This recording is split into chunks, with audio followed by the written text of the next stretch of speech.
Hello everyone, welcome to the Ichimoku.co Daily Futures Market Review for the trading day ending Wednesday, December 16th.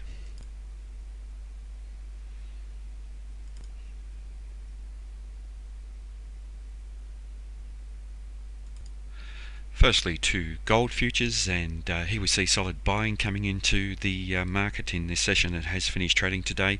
A change of trend, and that's off the back of that weak indecisive spinning top type candle, a potential bullish harami pattern as well, and confirmed today this change of trend with the buyers forming a solid white body candle.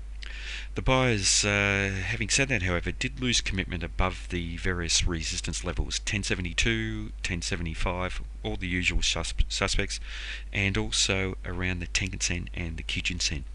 The continuation of those areas to hold as an area of resistance does suggest that the buyers may not be strong enough to trade up through there and trade up to the 1084 level at the moment. In this new session, we are seeing some price rejection from these areas of resistance, and there is a possibility of the market trading back down to these lower levels. Firstly, watching this previous swing low around 1057, 1058. In terms of Ichimoku, still a bearish market in the longer term time frame, and still looking a little overextended in depth of price action away from the Ichimoku cloud. The attempt to retrace back towards the equilibrium suggested by the cloud has been rather mild with this strong resistance overhead, and as we move further into the next couple of weeks, the cloud actually moves down, so the urgency for the market to test back up to these higher levels may abate, and we could see the sellers returning back into the market. If we do see the market trade down through this swing low, then we could easily see a test back down to this important support level at 1044.5. Next to NYMEX oil, and a change of trend confirmed today, and that was off the back of the market rallying for the previous day's trading, finding resistance at 37.12, and the buyers losing commitment and losing control of the market as they tested to higher levels.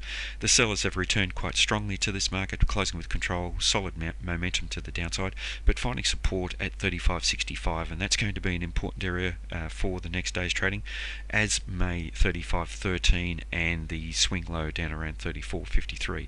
If we do see the market attempt to rally, the 37.12 level may continue to hold as resistance, and we should be watching the Tenkan-sen trading just above there around 37.32. Next to wheat futures, and solid selling coming into the market today. The last couple of trading days we've seen formation of weak indecisive candles as the market's been attempting to rally into the area of resistance around this $500 level just below. Also, for the past 1, 2, 3, 4, 5 consecutive days, including today, the market has found resistance at 496.50 and just around the bottom of the Ichimoku cloud, and the rejection here today has been very, very strong, suggesting that the sellers have found some new renewed downside momentum, and suggesting we certainly could see wheat futures trading to lower levels. Having said that, however, support has come in at the Kijun-sen. It now trades roughly about 482.60, and the market is testing that area at the moment, but any strong bearish activity down through there could easily see us testing to the swing low 476.75, and then eventually possibly down to 466.50 support. Over to corn futures, and solid selling in this market as well. Previously a formation of an indecisive candle and strong resistance coming in around the bottom of the Ichimoku cloud for about 5 or 6 consecutive days has seen the sellers return strongly to the market, closing with strong control, solid downside momentum, taking out the Tenkan-sen, which had held as previous strong support for about 3 or 4 days, and this has been quite a decisive test down below the Tenkan-sen. Having said that, however, support coming in at the Kijun-sen, that's going to be the benchmark, and if we can trade through there in a bearish manner and through 367.25, we could eventually end up trading down to 359, in line with the market being bearish in the longer term time frame by trading down below the Ichimoku cloud. Next to the US 30-year bond futures, and here we see the second last candle on the chart is one we're analysing that has finished trading. Formation of an indecisive spinning top type candle suggests that the rejection from the Ichimoku cloud once again has been quite strong. The market also closing just below the Kijun-sen and the Tenkan-sen, and testing two lower levels close to 153.11, but some upside rejection coming in there, and that's why we have indecision.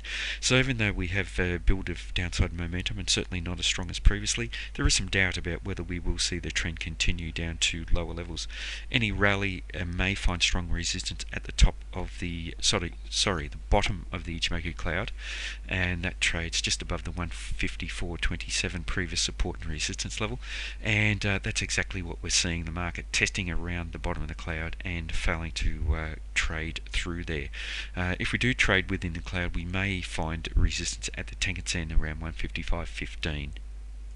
And to the S&P 500 futures on the hourly chart, and here we see solid bullish activity continuing up above the cloud and each of the Ichimoku indicators.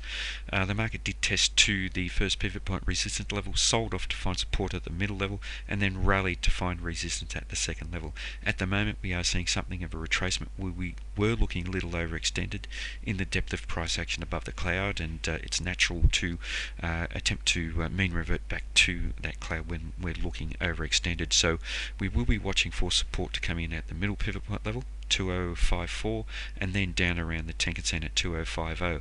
If we breach through the Tenkan-sen in a bearish manner, we could easily test to the first pivot point support level around 2038, then possibly down to the top of the cloud. The bottom of the cloud coincides with the second pivot point support level, so we're likely to find very strong support there and may stop any potential bearish long-term change of trend for the market trading down through the cloud. If we see the market rally off one of these levels, we could easily test the first pivot point resistance level around 2076.